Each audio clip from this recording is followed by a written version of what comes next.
हरे कृष्णा। जगत गुरु श्रील प्रभुपाद की जय। अनंत कोटि वैष्णवों की जय। हम भगवद गीता यथारूप के 8वें अध्याय का अध्ययन कर रहे हैं। इस अध्याय का नाम है अक्षर ब्रह्म योग या पार्थ प्रश्नोत्तर योग। और आज हम इस अध्याय के श्लोक संख्या 16 का अध्ययन करने जा रहे हैं। आइए हम मिलकर के श्लोक का वाचन करते हैं। आ ब्रह्म भुवनात् लोकाः पुनरावृत्तिनो अर्जुन मामुपेत्य तु कौन्तेय पुनर्जन्म न विद्यते। आ ब्रह्म भुवनात् लोकाः पुनरावृत्तिनो अर्जुन मामुपेत्य तु कौन्तेय पुनर्जन्म न विद्यते। आ ब्रह्म भुवनात् लोकाः पुनरावृत्तिनो अर्जुन मामुपेत्य तु कौन्तेय पुनर्जन्म न विद्यते।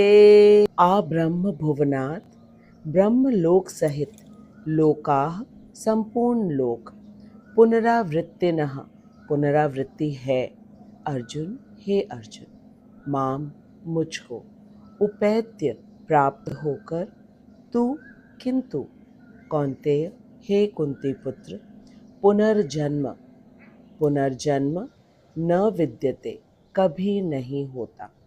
भगवान ने अर्जुन से कहा, हे अर्जुन, प्राकृत जगत में सबसे ऊपर ब्रह्मलोक से लेकर नीचे तक सब के सब लोक बारंबार जन्म मृत्यु रूपी क्लेश से पूर्ण है। आ ब्रह्म भुवनात् लोकाः पुनरावृत्तिनो अर्जुन, परंतु हे कुंती पुत्र, जो मेरे धाम को प्राप्त हो जाता है उसका संसार में पुनर्जन्म नहीं होता। मामुपैत्य तु कौन्तेय पुनर्जन्म न विद्यते। भगवान ने कहा, हे अर्जुन, प्राकृत जगत में सबसे ऊपर ब्रह्मलोक से लेकर नीचे तक सब के सब लोक में बारंबार बारंबार जन्म मृत्यु रूपी क्लेश से पूर्ण है, परंतु हे कुंती पुत्र, जो मेरे धाम को प्राप्त हो जाता है उसका संसार में पुनर्जन्म नहीं होता है। अत्यंत महत्वपूर्ण श्लोक है। आज हमें भगवान बताने जा रहे हैं कि इस जन्म मृत्यु रूपी पाश, पुनर्जन्म के पाश से कैसे हम बाहर निकल सकते हैं। मैं आपसे विनम्रता से प्रार्थना कर रही हूँ कि इस वीडियो को अंत तक अवश्य देखिएगा और निश्चित रूप से हमें ये ज्ञात होगा कि भगवान कितना हमसे प्रेम करते हैं, कि वो हमें चाहते हैं कि हम बार बार इस जन्म मृत्यु रूपी दुखालय अशाश्वत स्थान पर न, और सुखपूर्वक हम अपने नित्य धाम जो कि गोलोक वृंदावन धाम है वहाँ वास करें। आइए आज के श्लोक को गहराई से समझने से पहले हम एक बार इस अध्याय में भगवान और अर्जुन के बीच हुई बातचीत को दोहरा लेते हैं, क्योंकि पुनरावृत्ति ही योग है। अर्जुन ने इस अध्याय के आरंभ में भगवान से 7 प्रश्न पूछे थे। अर्जुन ने पूछा था, अधिभूत क्या है, अधिदैव तथा अधियज्ञ कौन है। अधियज्ञ जीवात्मा के साथ भौतिक शरीर में कहाँ वास करता है, आध्यात्म क्या है और कर्म क्या है। इसके पश्चात अर्जुन ने पूछा था कि जिस व्यक्ति की इंद्रियां संयमित हैं उसे भी प्रयाण काल में भगवान का ज्ञान किस प्रकार से होगा। ये थे अर्जुन द्वारा पूछे गए 7 प्रश्न। आइए सातों प्रश्नों को एक बार फिर दोहराते हैं। अर्जुन ने पूछा था, अधिभूत क्या है, अधिदैव तथा अधियज्ञ कौन है। अधियज्ञ जीवात्मा के साथ भौतिक शरीर में कहाँ वास करता है, आध्यात्म क्या है और कर्म क्या है। इसके पश्चात अर्जुन ने पूछा था कि जिस व्यक्ति की इंद्रियां नियंत्रित हो चुकी हैं, संयमित है, उसे भी प्रयाण काल में भगवान का ज्ञान किस प्रकार से होगा। तो इन सातों प्रश्नों के भगवान ने अर्जुन को उत्तर दिया है। आइए संक्षेप में हम भी भगवान द्वारा दिए गए उत्तर को दोहरा लेते हैं, अन्यथा हम भूल जाएंगे कि भगवान ने क्या कहा था। भगवान ने कहा कि पंच महाभूत, जो कि पृथ्वी, जल, वायु, अग्नि तथा आकाश, ये सब क्षर तत्व हैं। क्षर अर्थात अनित्य हैं और एकमात्र परम ब्रह्म ही अक्षर है और वे ही श्री भगवान कृष्ण हैं। इन पंच महाभूत को अधिभूत कहते हैं। इसके पश्चात भगवान ने कहा कि पंच महाभूत के नियंता देवता हैं और यह देवता श्री भगवान के भिन्न भिन्न अंग हैं। इन्हें अधिदैव कहते हैं। भगवान का विराट स्वरूप अधिदैव है। फिर भगवान ने कहा कि प्रत्येक जीवात्मा के हृदय में परमात्मा ही अधियज्ञ हैं, जो कि जीवात्मा के प्रत्येक सोच एवं कार्य के साक्षी हैं। वे अनुमंता हैं तथा उपदृष्टा हैं। भगवान ने कहा कि जीवात्मा उनका अंश है, लेकिन परमात्मा उनसे अभिन्न है। भगवान और परमात्मा एक ही हैं। केवल ये अंतर है कि भगवान प्रवचन करते हैं और परमात्मा हृदय में स्थित होकर जीवात्मा के प्रत्येक कार्यकलाप के साक्षी हैं। ये सब बताकर भगवान ने आध्यात्म तथा कर्म के विषय में अर्जुन को बताया। भगवान ने कहा कि जिस व्यक्ति को यह पूर्ण रूप से ज्ञात है कि भगवान हैं नंद नंदन श्री कृष्ण तथा वह उनका नित्य अंश है और उनका संबंध भगवान के साथ नित्य दासत्व का है, जो इन तीनों बातों को भली भांति जानकर अपने प्रत्येक कार्य को एकमात्र भगवान की प्रसन्नता के लिए करता है, उसे आध्यात्म कहते हैं। इसके विपरीत जो व्यक्ति अपने आप को शरीर मानता है और इंद्रिय तृप्ति के लिए खूब कठिन परिश्रम करता है या कर्म करता है, जिसके कारण उसे एक देह के बाद दूसरे देह की प्राप्ति होती रहती है, क्योंकि ये तो संभव नहीं है कि एक जीवन में सभी इच्छाएं पूरी हो जाएं। इसलिए वह बार बार शरीर ग्रहण करता है। इसी को कर्म या संसार कहते हैं। ये हुए अर्जुन द्वारा पूछे गए 6 प्रश्नों के उत्तर। अब बचा 7वां और आखिरी प्रश्न। वह है कि अंत समय में संयत चित्त वाला व्यक्ति भी किस प्रकार से भगवान को जान सकता है। तो इसके उत्तर में भगवान ने कहा कि मेरा स्मरण ही मेरा ज्ञान है। भगवान ने कहा अंतकाले च मामेव स्मरण मुक्त्वा कलेवरम यह प्रयाति समद्भावम याति न अस्ति यत्र संशयः।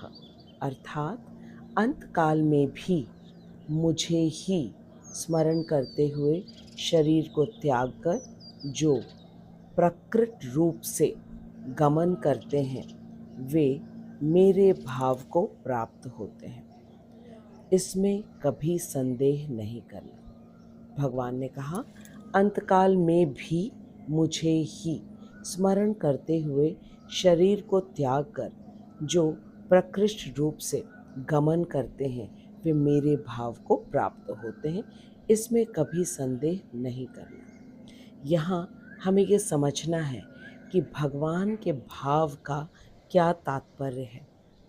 भगवान की भक्ति या सेवा 4 प्रकार के भाव में होती है: दास्य, सख्य, वात्सल्य या माधुर्य।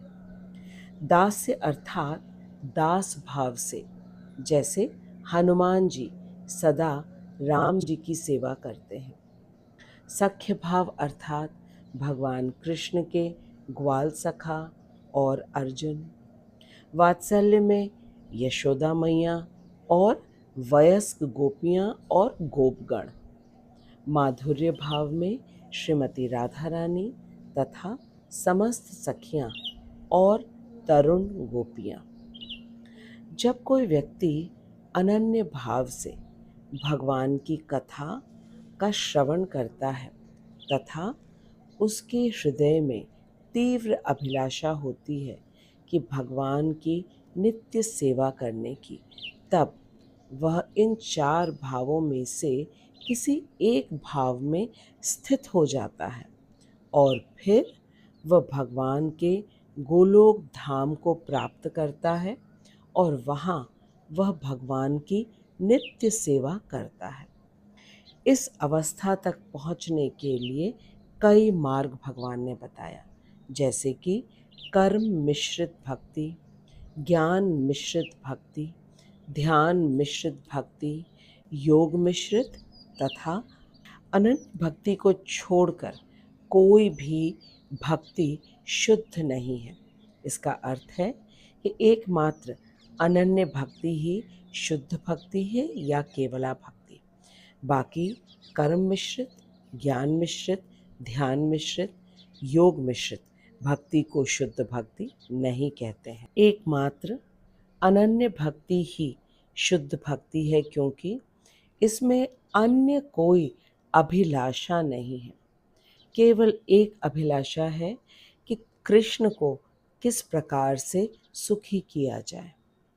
इस अनन्य भक्ति को समझने के लिए गोपियों की भक्ति का उदाहरण सर्वश्रेष्ठ है।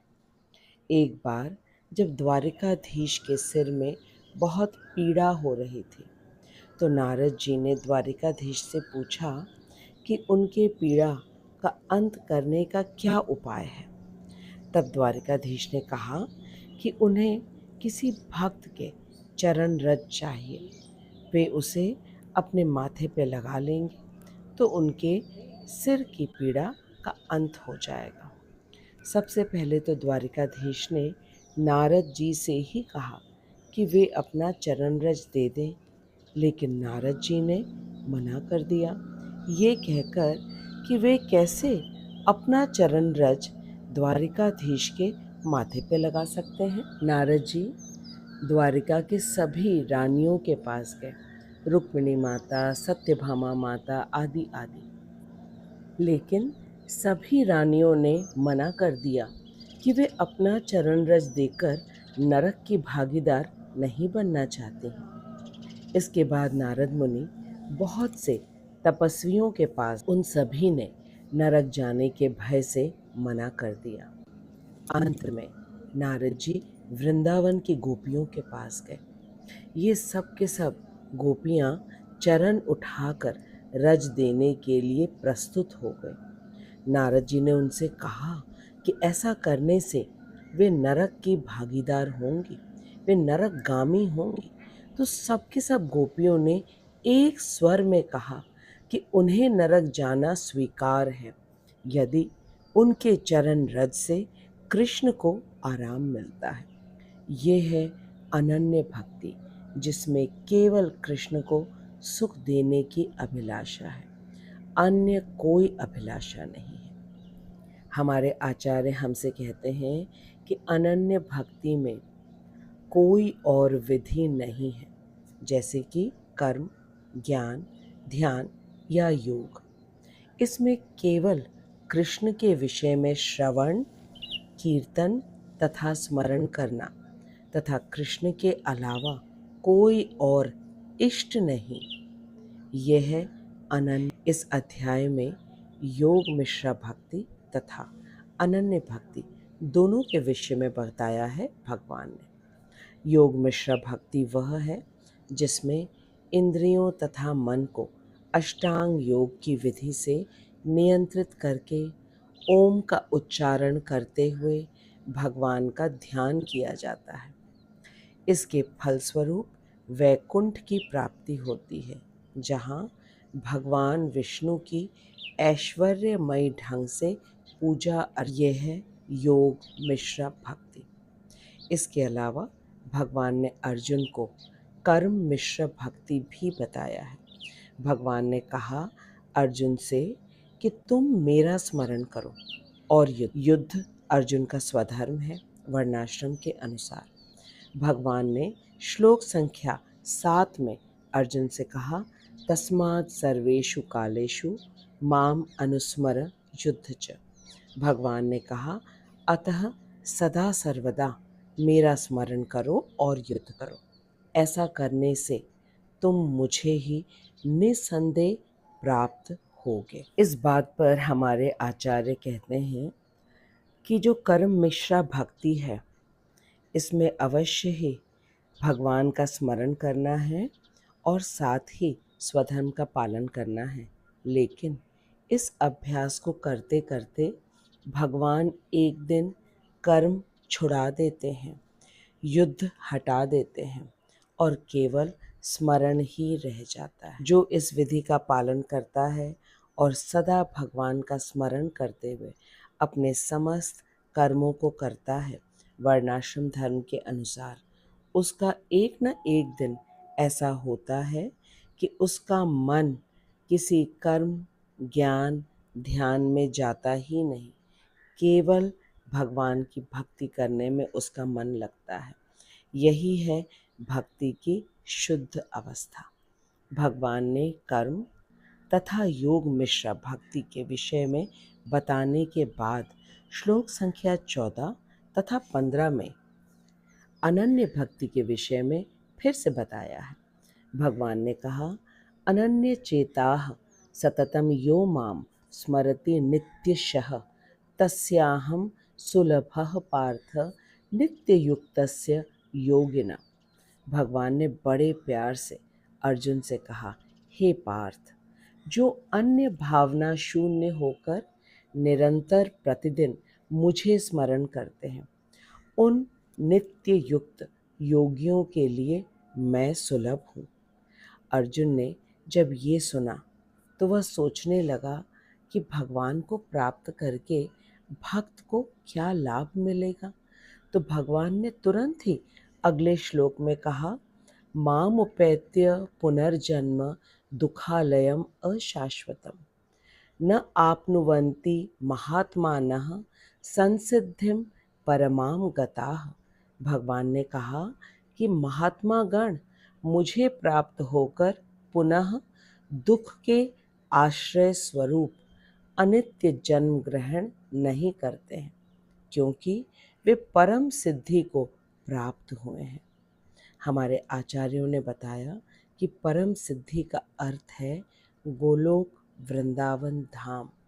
जो अनन्य भक्ति करके गोलोक वृंदावन धाम पहुंच जाता है, फिर वह इस दुखालय अशाश्वत जगत में जन्म मृत्यु जरा और व्याधि का दुख भोगने के लिए कभी नहीं आता है। उसे भगवान का पार्षदत्व की प्राप्ति हो जाती है। वह भगवान के लीला में सहयोग देने के लिए आता है, जैसे अर्जुन भगवान के साथ है और भगवत गीता को प्रकट करने में भगवान का सहयोग कर रहा है। भगवान ने स्वयं कहा है कि मेरा भक्त इस भौतिक जगत में दुखपूर्ण जन्म लेकर नहीं आता है, बल्कि वह मेरी इच्छा अथवा आज्ञा से सुखपूर्वक आता है जब मैं प्रकट होता हूँ तब।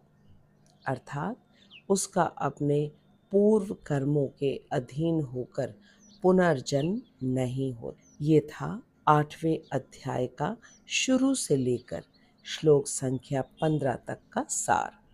ये जानना बहुत ही आवश्यक है, तभी हम भगवान तथा अर्जुन की बातचीत को समझ पाएंगे। आइए अब हम आते हैं आज के श्लोक में, श्लोक संख्या 16 पर, और देखते हैं कि भगवान क्या कह रहे हैं अर्जुन से। आ ब्रह्म भुवनात् लोकाः पुनरावृत्ति नो अर्जुन मामुपेत्य तु कौन्तेय पुनर्जन्म न विद्यते। अर्जुन, हे अर्जुन, आ ब्रह्म भुवनात् लोकाः, ब्रह्मलोक पर्यंत समस्त लोक पुनरावृत्तिनः पुनरावर्तनशील है। तु किंतु कौन्ते, हे कौन्ते, माम उपैत्य, मुझे प्राप्त कर, पुनर्जन्म न विद्यते, पुनर्जन्म नहीं होता है। भगवान ने कहा, हे अर्जुन, ब्रह्मलोक पर्यंत समस्त लोक पुनरावर्तनशील है, किंतु मुझे प्राप्त होकर पुनर्जन्म नहीं होता है। श्री विश्वनाथ चक्रवर्ती ठाकुर कह रहे हैं कि भगवान आज के श्लोक में बिल्कुल स्पष्ट रूप में कह रहे हैं कि केवल किनका पुनर्जन्म नहीं होगा इस भौतिक जगत में, जो कि दुखालयम है और अशाश्वतम है। यह श्लोक अत्यंत महत्वपूर्ण है और हमें अपने आचार्यों की एक एक बात को ध्यान से समझना चाहिए। श्री विश्वनाथ चक्रवर्ती ठाकुर अपने भाव अनुवाद में कह रहे हैं कि समस्त जीव ही, यहाँ तक के महासुकृतवान भी जन्म ग्रहण कर, किंतु मेरे भक्तगण उनकी भांति जन्म ग्रहण नहीं करते हैं। ब्रह्मा के भुवन सत्यलोक तक व्याप्त समस्त जीव जन्म ग्रहण करते हैं। श्री विश्वनाथ चक्रवर्ती ठाकुर कह रहे हैं कि भगवान कह रहे हैं स्पष्ट रूप से कि समस्त जीव ही, यहाँ तक के महासुकृतवान भी जन्म ग्रहण करते हैं, किंतु मेरे भक्तगण उनकी भांति जन्म ग्रहण नहीं करते हैं। ब्रह्मा के भुवन सत्यलोक तक व्याप्त समस्त जीव जन्म ग्रहण करते हैं। श्री भक्ति विनोद ठाकुर कह रहे हैं कि ब्रह्मलोक अर्थात सत्यलोक तक समस्त लोक ही अनित्य हैं। उन लोकों के जीवों का पुनर्जन्म संभव है, किंतु जो केवला भक्ति के विषय रूप में मुझे आश्रय करते हैं, उनका पुनर्जन्म नहीं होता है। जो कर्मयोगी, अष्टांग योगी हैं और प्रधानी भूता भक्ति का आश्रय करते हैं, उनके संबंध में जो पुनर्जन्म नहीं होने की बात कही गई है, उसका तात्पर्य यह है कि केवला भक्ति ही इस समस्त प्रक्रिया का चरम फल या संसिद्धि है। वे क्रमशः केवला भक्ति प्राप्त करके पुनर्जन्म से उद्धार पाते हैं। श्री विश्वनाथ चक्रवर्ती ठाकुर तथा श्री भक्ति विनोद ठाकुर दोनों के अन्वय भाव अनुवाद को पढ़कर हमने ये स्पष्ट रूप से जाना कि ब्रह्मा जी के सत्यलोक में भी यदि कोई भक्त पहुंच जाए, लेकिन उसका फिर से पुनर्जन्म की संभावना रहती है।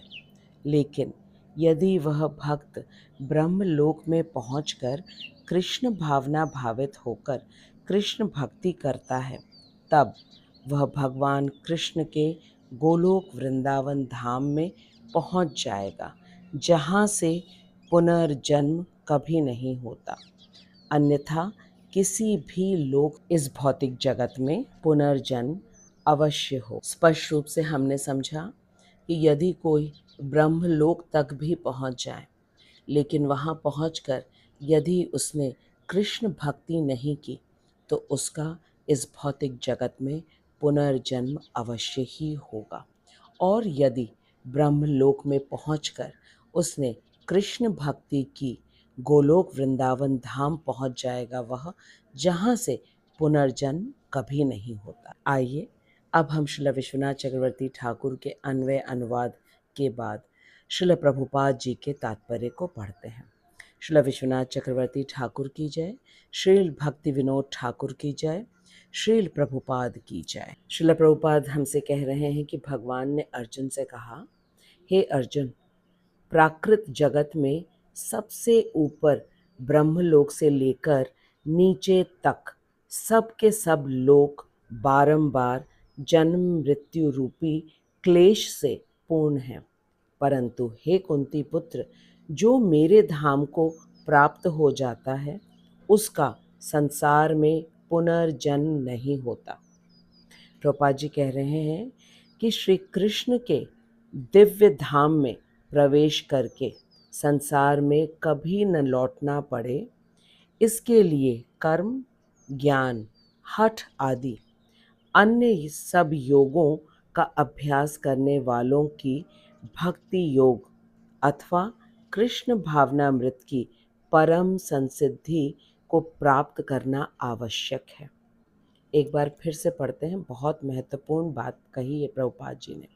प्रभुपाद जी कह रहे हैं कि श्री कृष्ण के दिव्य धाम में प्रवेश करके संसार में कभी न लौटना पड़े, इसके लिए कर्म, ज्ञान, हठ आदि अन्य सब योगों का अभ्यास करने वालों को भक्ति योग अथवा कृष्ण भावनामृत की परम समसिद्धि को प्राप्त करना आवश्यक है।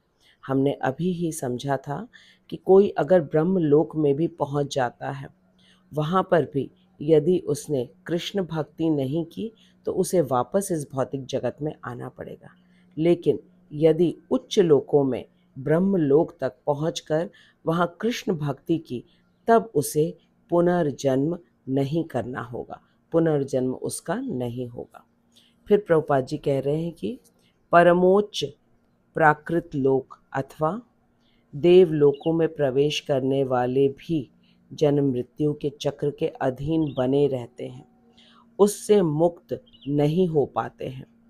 जिस प्रकार पृथ्वीवासी उच्च लोकों को जाते हैं, उसी प्रकार ब्रह्म, चंद्र, इंद्र आदि उच्च लोकों के निवासियों का इस लोक में पतन होता है।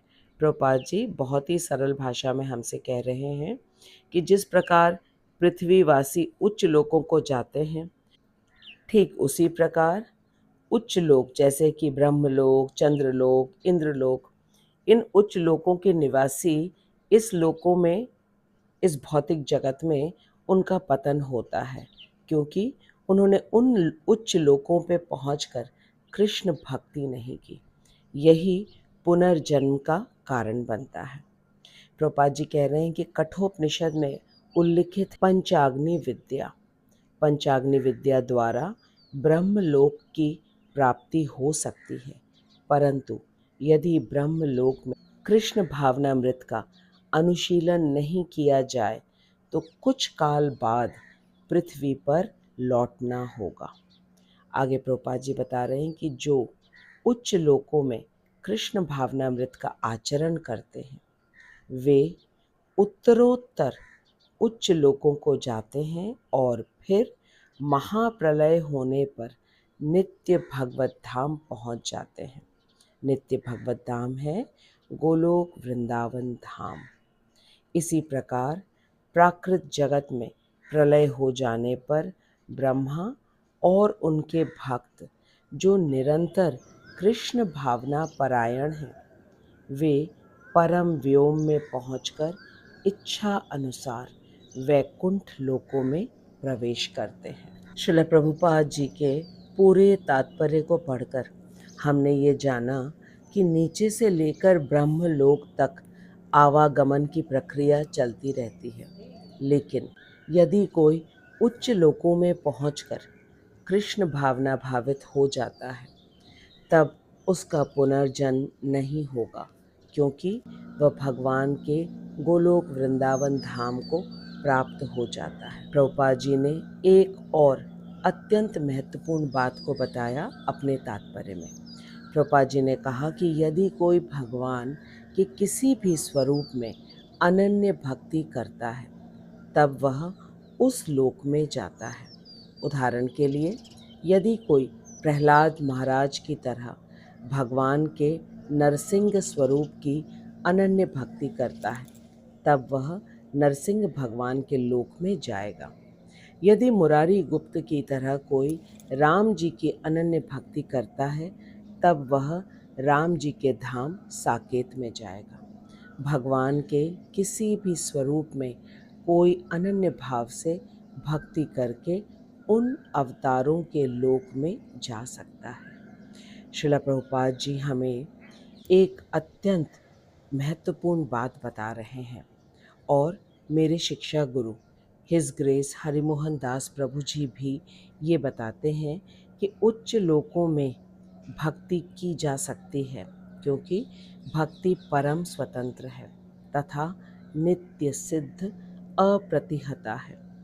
भक्ति कभी भी देश, काल, पात्र से बाधित नहीं होती है।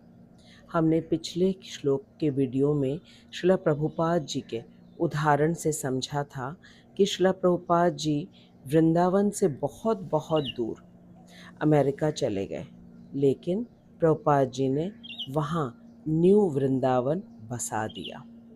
जितने अमेरिका के नौजवान हिप्पी थे जो कि पूर्ण रूप से तमोगुणी और रजोगुणी थे, श्रील प्रभुपाद जी ने उन हिप्पीज़ को हरे कृष्ण महामंत्र सुनाकर, कृष्ण प्रसाद खिलाकर, भगवद गीता और श्रीमद् भागवतम सुनाकर वैष्णव बना दिया।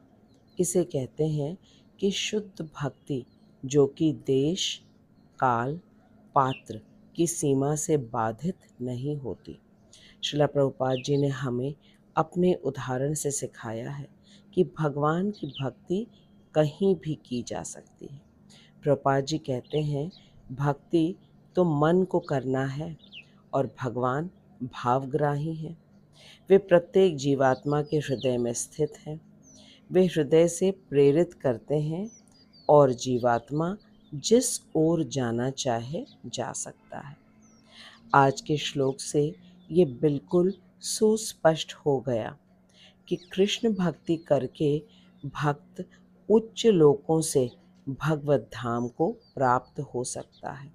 लेकिन उच्च लोकों में एक समस्या है, और वो समस्या ये है कि उच्च लोकों में अत्यधिक ऐश्वर्य है, बहुत सुख है। वहाँ रहकर भक्ति कठिन हो जाता है, क्योंकि जब व्यक्ति के पास सुख और ऐश्वर्य रहता है तो वो बहुत मुश्किल से भगवान का स्मरण कर पाता है।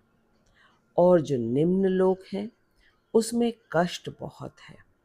वहाँ अत्यधिक कष्ट के कारण व्यक्ति कृष्ण का स्मरण करने में असमर्थ हो जाता है। इसीलिए यह भौतिक जगत बिल्कुल उचित स्थान है। यहाँ न तो अत्यधिक सुख है और न ही अत्यधिक कष्ट है। यहाँ भौतिक जगत और भौतिक देह उपयुक्त है कृष्ण भक्ति कर। बस हमें ये स्मरण रहे कि हमें सदा कृष्ण का स्मरण कर, कृष्ण का हमें स्मरण हो जाए। इसलिए हमें हरे कृष्ण महामंत्र करके अपने हृदय को शुद्ध करना है तथा श्रील प्रभुपाद जी के द्वारा बताए गए 4 सरल से नियमों का पालन करना है। मांसाहार नहीं करना, मदिरापान नहीं करना, जुआ नहीं खेलना और अवैध संबंध नहीं रखना। यदि हम इन सरल से नियमों का पालन कर लें और साथ ही प्रतिदिन 16 माला हरे कृष्ण महामंत्र का जप करें, इन नियमों का पालन करते हुए जब हम श्रीमद् भगवद गीता तथा भागवतम का श्रवण कीर्तन करेंगे तो हमें अवश्य ही कृष्ण का स्मरण होगा और हमेशा होता रहे। मेरे शिक्षा गुरु हिज ग्रेस हरिमोहन दास प्रभु जी भागवतम की कथा सुनाते हुए कहते हैं कि एक व्यक्ति मृत्यु के समय बेर का स्मरण कर रहा था, तो उसे अगले जीवन में बेर का कीड़ा बनना पड़ा। उसके अंदर भी बेर और बाहर भी बेर, क्योंकि वह बेर में तन्मय हो गया था। इसीलिए हमारे आचार्य हमें सावधान करते हैं कि कृष्ण कथा लीला के अलावा किसी का न तो श्रवण करना और न ही कीर्तन करना। हमने भरत महाराज की कथा सुनी है कि वे कैसे एक हिरण के बच्चे में आसक्त हो गए और उन्हें अगले जीवन में हिरण का शरीर मिला। इसी तरह पुरंजन, जो कि अपने स्त्री में बहुत आसक्त था, इसलिए उसे स्त्री का शरीर मिला। हमें भगवान ने स्मरण शक्ति दी है, उसका प्रयोग करने के लिए हम निश्चित रूप से स्वतंत्र हैं। लेकिन बुद्धिमान व्यक्ति भगवान की बात को मानता है और इस तरह वह अनन्य भाव से भगवान का नित्य स्मरण करते हुए भगवान के भगवत धाम को प्राप्त हो जाता है और वह हमेशा हमेशा के लिए पुनर्जन्म के चक्र से बाहर इस भौतिक जगत के दुखालयम अशाश्वतम स्थान में वह फिर कभी भी दुख पूर्वक जन्म नहीं लेता। लेकिन यदि भगवान की इच्छा हो तो वो भगवान की सेवा करने के लिए बार बार आता है। आज के श्लोक में हमने जाना कि निम्न लोक से लेकर सत्य लोक तक, जो कि ब्रह्मा जी का लोक है, यहाँ पर भी पुनर्जन्म का चक्र समाप्त नहीं होता, क्योंकि जैसे जीवात्मा नीचे के लोक से उन्नति करके ऊपर जाते हैं, वैसे ही ऊपर के लोकों से नीचे आ जाता है जीवात्मा। लेकिन यदि व्यक्ति कृष्ण भक्ति की और अनन्य भाव से उसने कृष्ण का स्मरण चिंतन किया और उसमें कोई और हेतु नहीं, केवल और केवल कृष्ण का सुख चाहा, तो वह फिर पुनर्जन्म के चक्र से बाहर आ जाता है। इसमें कोई संशय नहीं है, क्योंकि ये वचन भगवान ने स्वयं दिया है। मैं आशा करती हूँ कि अब हम खूब अच्छी तरीके से आज के श्लोक को समझ गए हैं। आ ब्रह्म भुवनात् लोकाः पुनरावृत्ति नो अर्जुन मामुपैत्य तु कौन्तेय पुनर्जन्म न विद्यते।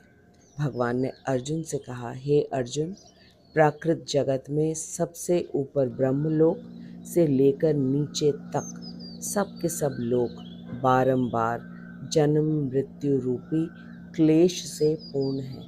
परंतु हे कुंती पुत्र, जो मेरे धाम को प्राप्त हो जाता है उसका संसार में पुनर्जन्म नहीं होता।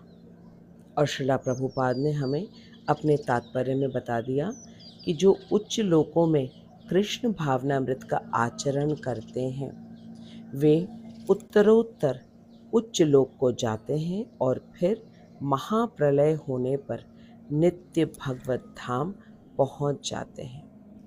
और भगवान ने वचन दिया है कि जो उनके धाम को प्राप्त हो जाते हैं उनका संसार में पुनर्जन्म नहीं होता। किस संसार में? जो कि दुखालयम है, अशाश्वतम है। इस भौतिक जगत में उसका दुख पूर्वक जन्म नहीं होता। लेकिन यदि भगवान की इच्छा हो और भगवान की आज्ञा, तो वे निश्चित रूप से भगवान के साथ सुख पूर्वक भगवान की लीला में सहयोग करने के लिए आते, क्योंकि वे भगवान के पार्षदत्व को प्राप्त कर चुके हैं। हम सभी को खूब अच्छी तरह अब ज्ञात हो गया है कि पुनर्जन्म के जाल से किस प्रकार से हम हमेशा हमेशा के लिए मुक्त हो सकते हैं। मैं श्रीला प्रभुपाद जी, श्रीला विश्वनाथ चक्रवर्ती ठाकुर तथा अपने शिक्षा गुरु हिज ग्रेस हरिमोहन दास प्रभु जी को दंडवत प्रणाम करती हूँ, जिनकी अहेतु की कृपा से हम भगवत गीता को यथा रूप में समझने का प्रयास कर रहे हैं। मैं आपको भी हृदय से प्रणाम करती हूँ कि आप अपना बहुमूल्य समय निकालकर भगवान के श्री वचनों का श्रवण कर रहे हैं। अब हम अगले सप्ताह मिलेंगे, जिसमें भगवान हमें और विस्तार से ब्रह्मलोक के विषय में बताएंगे। तब तक आप खूब अच्छी तरह इस वीडियो को देखिए, एकाग्र मन से हरे कृष्ण महामंत्र का जप कीजिए और सदा प्रसन्न रहिए। हरे कृष्णा कृष्ण कृष्ण हरे हरे, हरे राम राम राम हरे हरे। जगत गुरु श्रील प्रभुपाद की जय, अनंत कोटि वैष्णवों की जय।